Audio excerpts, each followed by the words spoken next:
Ngimiyalele ngiphinde nginamukele kuyele channel enethanda kakhulu Umlando TV. Bafowethu nginiphathele indaba ezimnandi kakhulu. Abantu baveza uvo lwabo laphaya ngendondo ethe yahlabana noMthandeni, ehlabana ngoMthandeni lapho egcoka amelisha umfo Manqele.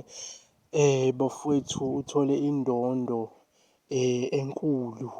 Manje abantu abaningi lapha bakhomenta lapha ku-Facebook bathi umaskandi wokuqala ukuthola indondo enkulu. Sethola-ke kuphikisana imibono lapho ukuthi nithini-ke ngalezi ndondo eziwu-22 ezatholwa uKhuzani. Shuthi-ke zona akuzona iy'ndondo ey'nkulu.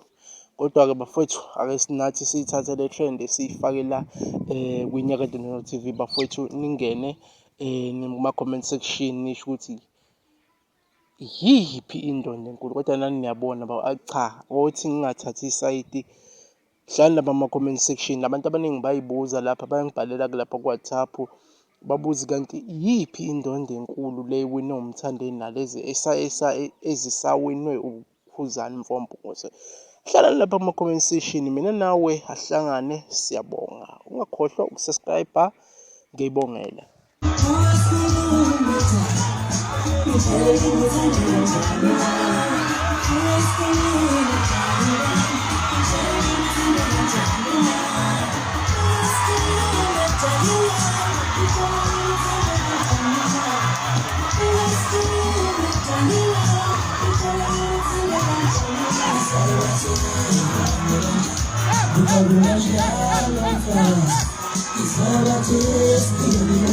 should have come back there.